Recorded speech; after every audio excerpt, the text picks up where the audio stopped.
Ụtụtụ ọma ụmụ ọdịnala Igbo, aka m bụkwa onye nke gị Ogbuefi Eze-Ana Ugochi tubelu na oraifite.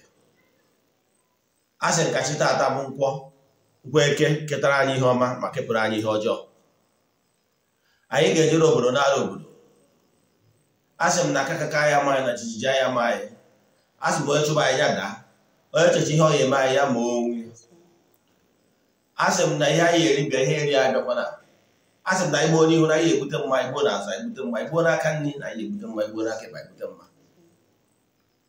Asị m na anyị ga-adị ndụ ka nka n'ọnụ bụ isi akụ. Asị m na n'iru n'iru ka anyị ga na-aga maka na oke enwe na-ama n'iru n'iru. Asị m na ihe ọma ihe ọjọọ ọ bụla abụ maka anyị. Asị m na anyị ga-anọ n'ọnụ ihe anyị eri abịa. Asị m na ihe ọbụla anyị zuru n'izuzu ịchọrọ ime na ndụ a na ọ ga-abịara mmezu. Asị m na anyị ga-adị ka iche okwu na-anọ n'ụlọ mgbede ya na-azụ n'afịa. Asịrị m onye sịrị ihe anyị na-eme ama enwe isi were isi onye achị ihe anyị na-eme enwe isi ise. Dịka nsi kọwaa, abụ m Ogbuefi Eze-Ana Ugochi tubelu na oraifite. Abụ m onye isi nchụaja na Ugochi tubelu na tempụl. Anyị na-agba afa miri emi, rụkwazi ọrụ mmụọ dị iche iche. Abụkwazi m onye isi nchụaja na ọdịnala Restoration Prayer Ministry, bụrụkwazi onye mgbasa ozi ọdịnala Igbo. My mission is to help people live better life. N'ụbọchị tata, ihe anyị isiokwu anyị ji wee bịa n'ụbọchị tata bụ ka anyị kọwalụ ndị mmadụ ihe niile ha kwesịrị ịma gbasalụ the upcoming event na Ugochi tubelu na temple.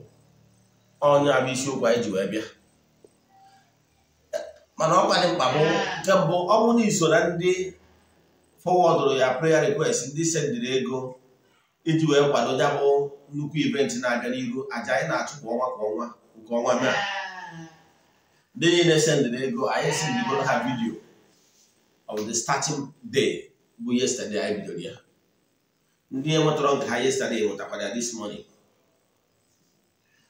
Bọsị a ga-achịkọtakwa ya, ha ga-enwetakwa ya bụ vidio na nchịkọta ya. Anyị kwuru na efi ka anyị ga-egbu ụbọchị ya wee chịkọta ya. A ga-achụkwa aja dị iche iche, oke ọfọ ga-apụtakwa ụbọchị ya nwa. Anyị ga-ekpere ekpere n'isi ndị niile, ndị enyi anyị, ndị anyị na-eme na-amasị, friends and well wishers, na ndị niile anyị na-arụ ọrụ mmụọ dị iche iche all over the world. Echefukwana na distance is never a barrier. Ụbọchị ahụ nkwara ndị dị iche iche anyị ga-agọrọ ọfọ dị iche, ndị chọrọ ka a chụọrọ ha aja ebulu na aja dị iche iche nke aka mkpa, na ndị anyị ga-ekwubi okwu n'isi ha n'ụbọchị ahụ. Ihe ndị a ka anyị ga-eme. Then all over the world, ebe ọ bụla isoro na-esonyere m, ọ bụrụ na ị ga-enwe ike na ịnọ na Nigeria, nke bụ eziokwu that you are invited. Ebe ọ bụla ị nọ, were ọsọ were ije wee bịawa ụbọchị ahụ, maka na ngọzi dị iche iche ga-awụkwasa ndị mmadụ n'ụbọchị ahụ. Ọ mgbe anyị ji echeta na anyị na-eme anniversary of the temple. Ọ mbọsị ahụ ka anyị ga-echeta ndị anjelu nke Chukwu, celebrate ha mmụọ na-apụ apụ. Ndị anjelu nke Chukwu na-eweta ihe ọma dị iche iche. Anyị ga-eselebrate ha n'ụbọchị ahụ dịka otu ịgba n'ijele. Anyị ga-eselebrate kwa ihe eji na nche bụ arụsị na-achụ ndị amoosu na-apịwa ndị otu nzuzo azụ. Ịbụ onye ekere agbụ, ịbụ onye ndị otu nzuzo na-achụgharị, ma ọ bụ onye ndị mmadụ na-achọ ka ha nara oke gị maka na ị nwere mmadụ, a sị nga ebezina. Ebụkwana onye apụrụ ịga mmụọ ma ọ bụ ịga mmadụ, ma ọ bụ n'ihe ị na-eme adị agazi. You are invited ụbọchị ahụ. Don't lose hope. Ka ị bịa ka ị kọsara na kọsara ndị a na-afụrụ anya ezumezu, ndị mmụọ na-arụ ọrụ Ugochi tubelu na tempụl mkpa gị. N'ụbọchị ahụ enwere nnukwu mmemme dị iche iche a ga-eme. Ọ bụrụ na ebe ọnwụ na isi abịa all over Nigeria, ọ bụrụ na ị nọ mba ofesi na ị nwere ike ịbịa wu, ihe ị ga-eme bụ sendịalụ m onwe petishọn. Ị nwere ike ise ndụ chaatị na WhatsApp ka mụ na-akpa ka a ga-esi mie. Ọgwa na ị nwere ike ise ndị mmadụ na ị nwere physical petition, please come with it. Ọgwa ndị nọ na Nigeria ma ọ bụ na isonyewughị na izi na o nwere ihe mere na isonyere n'ụbọchị a ekwuru maka ya.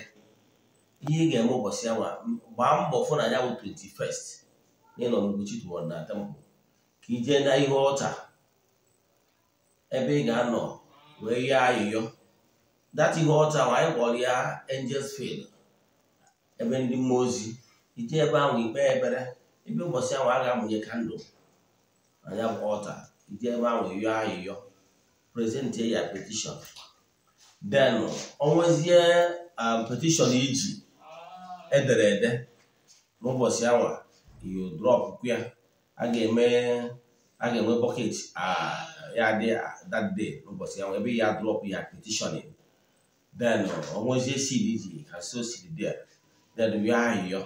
Nke bụ eziokwu na n'onwere ọtụtụ ndị mmadụ ndị a ga-esi n'ụzọ dị etu a sụsọ na ha zọrọ okwu na ya bụ angels field, maka na ọ bụghị consecrated area. Ndị dị etu a ga-enweta ihe ọchịchị obi ha ji bịa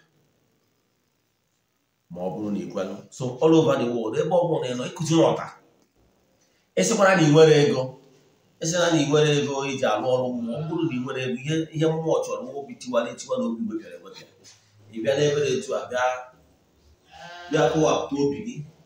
Ihe mmụọ chọrọ ka igosi mmụọ na ọnọdụ anyị nọ ya nọ like ozie. Fact, if you don't like what is happening to you right now as we speak, you have to make an effort to be at the temple this particular day.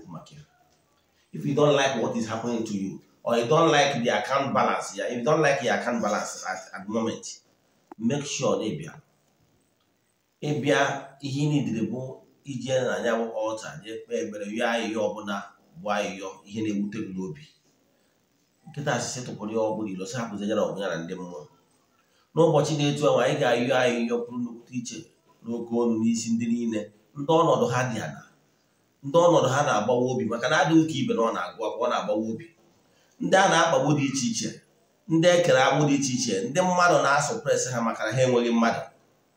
N'ụbọchị na-etu ahụ ihe ị nidiri bụ ịbịa kpee ekpere yọọ ayịyọ, ịnabata onwe gị, hapụzie ka mmụọ jere gị ọgụ. You must be convinced.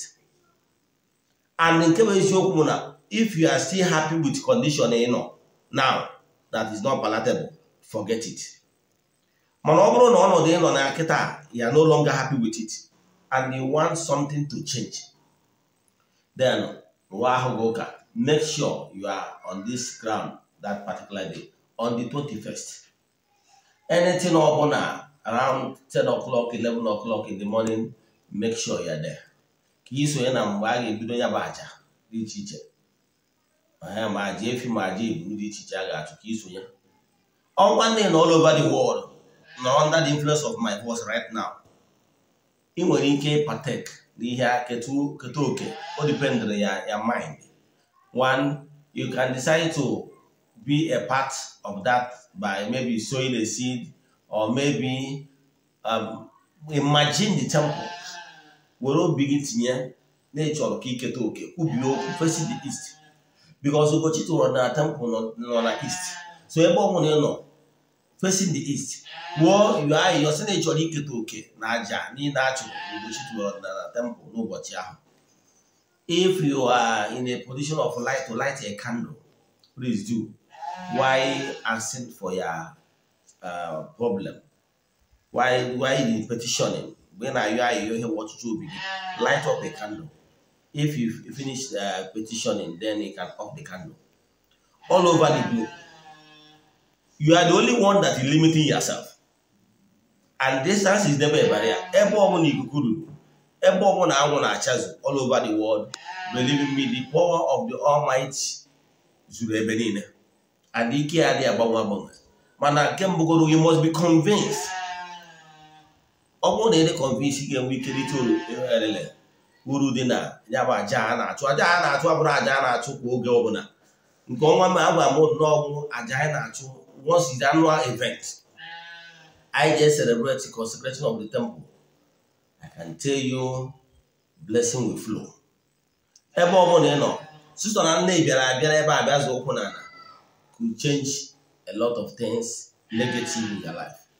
Ọmụkwa nne bịara in all over the world, ịchọrọ partake n'ihe a na-eme, ma aja a ga-achụ n'ụbọchị ahụ, ma sara ka a ga-eme. Then you can still chat me, ka iso na ndị a ga-agọrọ ọfọ chụọ aja n'ụzọ pụrụ iche n'ụbọchị ahụ, kwubie okwu n'isi ha, maka na adịghị ka ibe na ọ na-agụ akwa. n'ụbọchị ahụ event ahụ ga-ebido na 21st bụ Satọde. Dịka nsi wee kwu, achụcha aja wee kọnkludu aja niile ndị niile chụrụ aja sonyere anyị na aja nke a ga-egbu efi n'ụbọchị anwa. Emesizie ya chụọ aja ebunu dị iche iche n'isi ndị niile yọrọ ka a chụọrọ ha aja ebunu ka ha na-ede ude. Den anyị kwụsịzie ya chụọ aja gọọ ọfọ n'isi ndị niile yọrọ ka a na-agọrọ ha ọfọ, kpere ha ekpere, kwubie okwu n'isi ha n'ụzọ pụrụ iche n'ụbọchị ahụ. Na ọ bụrụ na emesịa nke anwa abanyezie na Saraka, anyị enwe suya sport, a ga-esi a lot of dishes. So ebe ọ bụla ị na-abịa all over the world, ịṅụọ ọgwụ afọ na Ogbuefi Eze-Ana Ugochi kwadoro akwado, ọ karịrị egwu na nke ikpeazụ a. So ị bịa n'ụbọchị ahụ a ga-enwe canopies. My friends and well wishers ga-anọkwa ya, ndị otu m Timbers and Cannibals bịa ụbọchị ahụ ka ị gbagbara anya Christmas na festival ka anyị nọ. N'ụbọchị anyị ga-enwekwa live band. Anyị mesigide na 21 a mesịa na 21, then ruo na mgbede anyị enwe ndị egwu. Emesịa nke awa nke 21 na-akwụsị. 22nd ụkwa Sunday a ga-enwe live band. Ndị live band ga-anụ ya, ndị egwu high life, egwu ọdịnala, egwu ndị odogwu ji agba ga-enwe aṅụrị, ọ ga-anụ ya live. Ndị otu m ga-anọkwazie friends and well wishers na ndị friends of the temple all over the world ga-anọkwa ya. Ndị ọdịnala, my friends and well wishers, ndị ihe niile anyị na-eme na-amasị ga-abịa wasị m onye bịa ya ṅụọ ọgwụ afọ ụbọchị a na anyị karịrị egwu. Ihe ọzọ m na-achịkọwa bụ onye mechaa ụbọchị anwa mmọnwụ dị iche iche ga-agbakwa, dịka odogwu omenala ga-agba, mmọnwụ ndị ọzọ dị iche iche si na oraifite. Mmọnwụ eji enwe aṅụrị, ọ bụrụ mmọnwụ ụmụazị na mmọnwụ eji enwe aṅụrị, ha niile ga-agba. Ndị egwu dị iche iche, egwu ọdịnala ndị ọzọ ga-agbakwa. A ga-enwekwa ihe onyonyo, anyị enwekwa ndị jọnalist ndị ga-eweta ya bụ mmemme na soshal midia. So ọ bụrụ na ị na-anụ olu a nke bụ eziokwu na ị kwesịrị ka ime isi edisi event, ọ bụrụ na ime isi edisi event ọgwụ a mere onwe gị akụziri ọka, ọ bụrụgodu na ị nwere ego bịa ka ekwubie okwu n'isi gị, maka na ọ nwere ọnọdụ ọbụla ị ga-anọ elidiri onye nchụaja ga-ekwubi okwu n'isi gị ka chi dị mma wee dị, ka udo obi wee dị. Ọ bụrụ na ị na-erecha ozi ya nkwuru na ihe a nkwuru na onwe nwanne gị ọnọdụ ya adịrọ mma na-ewute gị, tụsara ya ozi a, ị na-erecha ya gwa ndị ya dị ọnụ. Nke ọzọ ọ bụla ọ bụrụ na ị na-erecha vidiyo a ị chọọ ị na-afụ nkụzi anyị na-akụzi na ọdịnala Igbo na ozi anyị na-agbasa na YouTube, jee chọọ m na YouTube Ogbuefi Eze-Ana Ugochi tubelu oraifite. Echi ịnweta na Facebook jee chọọ Ugochi tubelu oraifite. Ọ bụkwa ndị chọrọ ka agbalụ gị afa mmiri enyi ma ọ lụọ ọrụ mmụọ dị iche iche, sendịalụ m meseji na WhatsApp 08057837672. Ya gazienụ n'ọfọ.